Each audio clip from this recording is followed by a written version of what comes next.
Hello and welcome to Adarsh academy. अभी तक हम लोग 11 नंबर तक कर चुके हैं थ्योरम, और क्लास 11th का जो हमारा थ्योरम नंबर 4 जो कि सामने मैंने लिख रखा है, क्या है भाई? Conservation of mechanical energy. अब इसको प्रूफ करना है और ये एग्जामिनेशन पॉइंट ऑफ व्यू से भी बहुत ही ज़्यादा इंपॉर्टेंट है। तो चलो समझते हैं कि करना क्या है इसमें।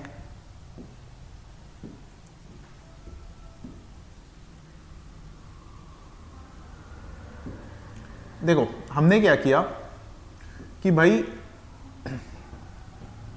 ये पहले ले लिया है कि ग्राउंड पे एक ऑब्जेक्ट है, पॉइंट, एक ऊपर एक पॉइंट ले लेते हैं और एक बीच में पॉइंट ले लेते हैं। Let this point be A, this point be B and this point be C. ध्यान से समझना है। मैंने क्या कर लिया कि एक बॉल है, कोई भी एक सब्सटेंस है जो कि एक हाइट h, कहां पे है भाई? Height h। तो मैं इसे हाइट h ले लेता हूं। इसके बाद इसे x ले लेता हूं। ये h हाइट से x नीचे है। तो देखो अगर ये h है और ये x है तो यहां से यहां तक कितना हो जाएगा? h minus x. समझ रहे होगे? ठीक है। अब मेरा काम बस एक ही है कि पॉइंट A, पॉइंट B और पॉइंट C पे मैं दिखा दूं कि मैकेनिकल एनर्जी क्या है, इक्वल है।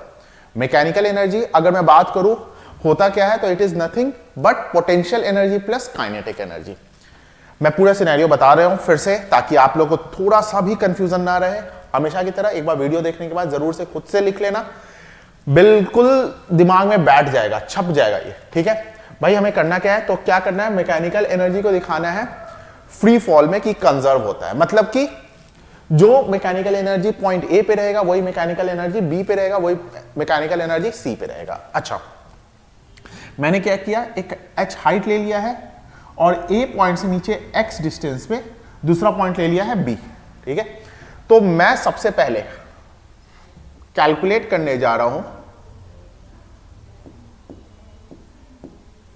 मैकेनिकल एनर्जी एट पॉइंट ए।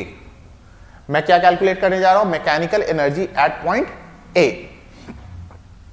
अच्छा, अगर मैं मैकेनिकल एनर्जी एट पॉइंट ए करने जा रहा हूं तो सीधा सा बात है, अभी मान लेते हैं बॉल है, बॉल यहां पे रुकी हुई है, मैक्सिमम हाइट रुकी हुई है, तो क्या इसमें कोई काइनेटिक एनर्जी होगा? अगर मैं सबसे पहली बात, मैकेनिकल एनर्जी एट पॉइंट ए क्या होगा? Kinetic energy at point A plus potential energy at point ए। तो जब ऊपर रुकी हुई है तो क्या कुछ भी वेलोसिटी होगा? नहीं होगा। तो काइनेटिक एनर्जी का फॉर्मूला होता है half m v square, v at point A लिख देता हूं मैं, और इसका क्या हो जाएगा? M g h. मैंने इस ऑब्जेक्ट के मास को क्या ले लिया है? m ले लिया है। और यहां पे एक्सेलरेशन कैसा काम कर रहा होगा? तो ग्रेविटी वाला काम कर रहा होगा। अच्छा, तो ये क्या हो जाएगा? हाफ m और 0 का स्क्वायर प्लस m जी h। तो भाई ये देखो, ये 0 से किसी भी चीज को मल्टीप्लाई करो, 0 हो गया, तो ये कितना आ गया? M g h. कोई दिक्कत नहीं है। अब मैं ए पॉइंट के बाद सी का निकाल रहा हूं। वैसे मैं बी का भी निकाल सकता हूं, लेकिन पहले मैं क्या कर रहा हूं? एक्सट्रीम पॉइंट का निकाल देता हूं, बाद में मैं मीन पॉइंट का, बीच वाले पॉइंट का निकाल दूंगा। ठीक है, अब मैं मैकेनिकल एनर्जी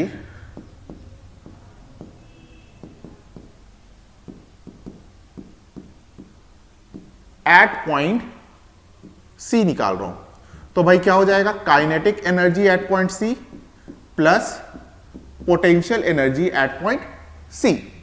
सोचो, जब मैं ऊपर से बिल्कुल गिरते गिरते नीचे आ गया, वो ऑब्जेक्ट नीचे आ चुका है, तो क्या हाइट कुछ भी रहेगा? 0 हो जाएगा। हाइट क्या हो जाएगा? 0 हो जाएगा। तो भाई यहां पे half mass velocity at point C plus m g h equal to, अब थोड़ा सा मैं एक्स्ट्रा काम कर देता हूं भाई, वेलोसिटी एट पॉइंट सी निकालना है ना। तो वेलोसिटी एट पॉइंट सी मैं कैलकुलेट करके दिखा देता हूं। देखो velocity at point C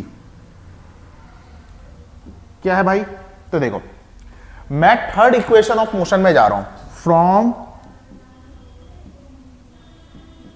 third equation of motion, velocity at point C का square minus initial velocity is equal to 2as, यही होता है। वेलोसिटी एट पॉइंट सी का स्क्वायर, ये तो 0 हो गया, 2 का 2 रहेगा, a के जगह पे क्या रहेगा g, और s की जगह पे क्या रहेगा ये पूरा डिस्प्लेसमेंट यानी h। तो मैं vc स्क्वायर के जगह पे क्या लिख सकता हूं 2gh, समझ रहे हो।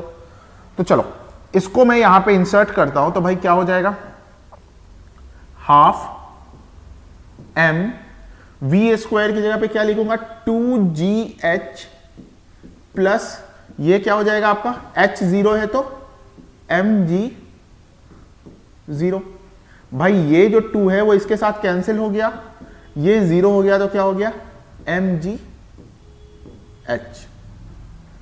मतलब कि मैकेनिकल एनर्जी एट पॉइंट ए और एट पॉइंट सी मैंने दिखा दिया है क्या है आपका mgh है।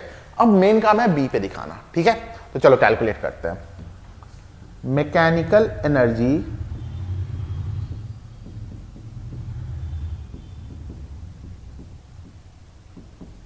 एट पॉइंट बी, अगर मैं पॉइंट बी पे आऊं तो देखो अगर मैं पोटेंशियल एनर्जी देखूं तो पोटेंशियल एनर्जी क्या होगा भाई mg, और h कितना है h माइनस एक्स, ठीक है।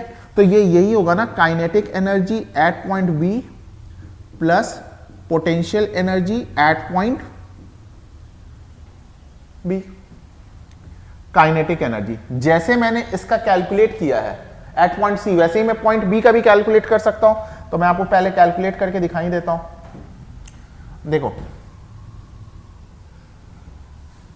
ऑब्वियस सा बात है, third equation of motion use करेंगे तो final velocity at point B का square minus initial velocity is equal to 2as, जो कि हो रहा है final velocity at point B का स्क्वायर इक्वल टू, ये तो 0 हो गया, 2 एक्सेलरेशन क्या है g।